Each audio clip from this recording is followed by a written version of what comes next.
Allahu Allahu Allahu Allah Allahu Allahu Allahu Allah Allahu Allahu Allahu Allah Allahu Allahu Allah. Assalamualaikum warahmatullahi wabarakatuh. Innal hamdalillah alhamdulillahilladzi arsala rasulahu bil huda wa dinil haq lidhirahu ala dini kullihi walau karihal kafirun. Wa kafa billahi syahida.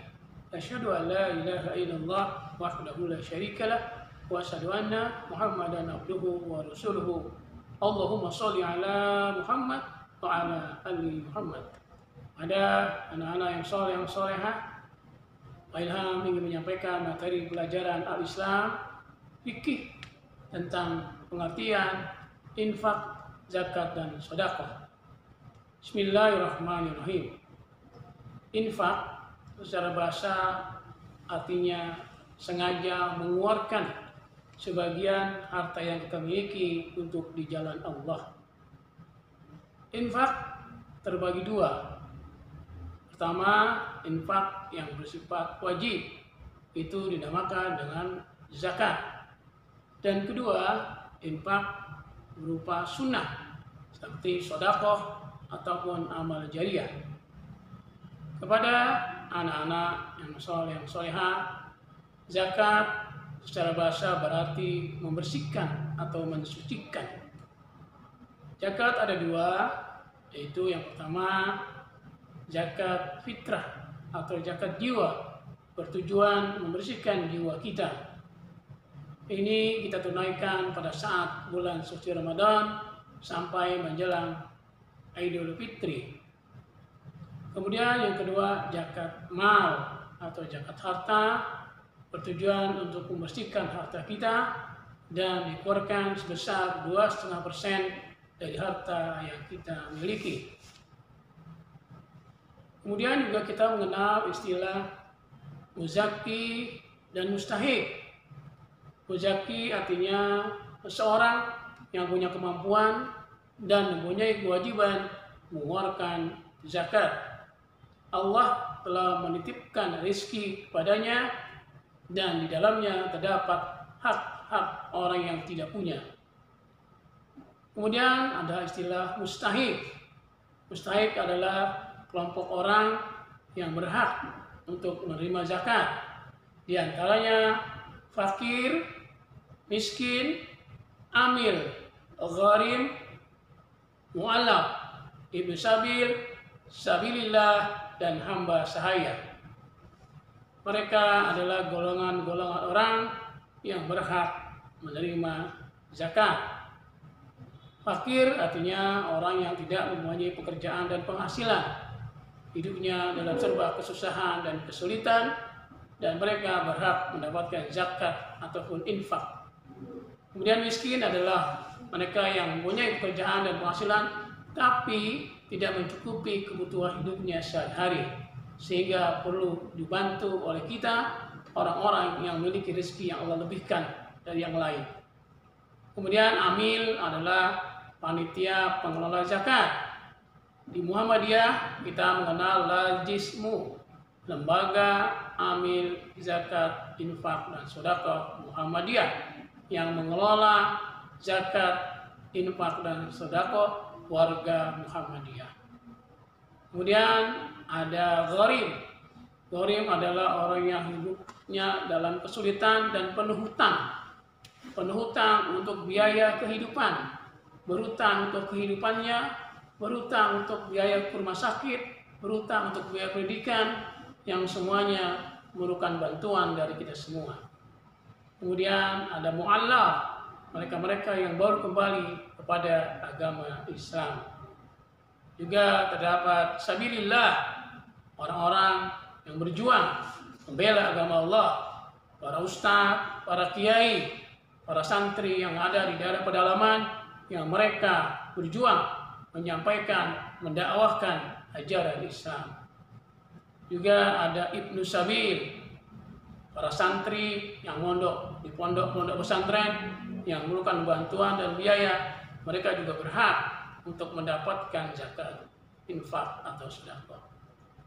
Kepada anak-anak yang soleh, yang solehah, zakat adalah perintah yang tidak bisa diabaikan oleh kita sebagai seorang muslim. Allah perintahkan, aqimus shalah wa atiyuz zakah warka'u ma'ar raki'in. Dirikanlah sholat, tunaikanlah zakat, dan rukulah kamu bersama-sama orang yang ruku.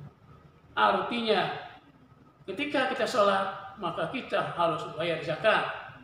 Atau ketika kita membayar zakat, maka kita tidak boleh meninggalkan sholat.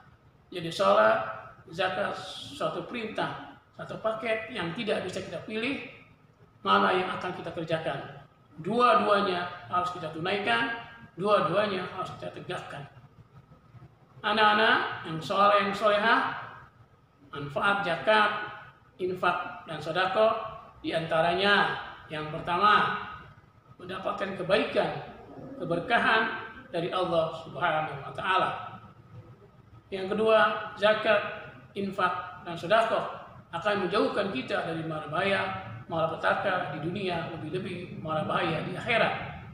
Yang ketiga, zakat, infak, dan sedekah mendekatkan tali silaturahmi di antara kita, antara orang-orang yang berpunya, orang-orang kaya, dengan orang-orang yang hidupnya serba kekurangan, serba kesulitan. Yang keempat, zakat juga menumbuhkan rasa solidaritas, rasa kasih sayang kepada umat manusia. Dan yang kelima, zakat yang kita tunaikan, infak yang kita berikan akan mengekalkan harta kita. Tidak sekali-sekali zakat yang kita keluarkan akan mengurangi harta kita. Bahkan Allah menjamin ketika kita berinfak, bersedekah, itu diibaratkan seperti kita menanam sebuah benih. Dari benih tersebut tumbuhlah sebuah pohon yang dari pohon tersebut akan keluar 7 tangkai. Dan setiap tangkainya berisi 100 kebaikan. Bahkan Allah akan berikan balasan yang lebih dari semua itu. Ini janji Allah dan Allah tidak akan mungkin mengingkari janjinya. Pada anak-anak yang soleh, yang solehah, mari marilah mengajak sejak awal, sejak dini, sejak kecil. Kita membiasakan diri untuk berinfak dan bersedekah. Rasulullah mengingatkan, ketika kita meninggal dunia, maka putuslah semua amal ibadah kita, kecuali 3 hal yang akan terus kita bawa sampai kita masuk ke liang kubur. Yang pertama adalah ilmu yang berguna, yang bermanfaat bagi manusia. Yang kedua, anak soleh yang senantiasa mendoakan orang tuanya. Dan ketiga, amal jariah, sedekah jariah yang akan terus mengalir pahalanya, mengalir terus kebaikannya, walaupun yang memberikannya sudah meninggal dunia.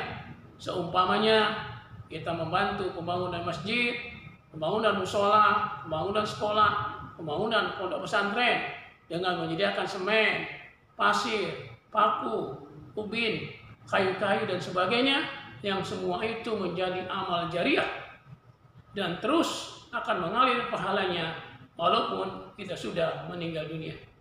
Untuk itu sekali lagi saya mengajak, mari sama-sama kita berinfak dan bersedekah.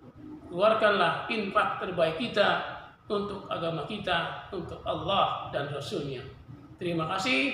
Assalamualaikum warahmatullahi wabarakatuh.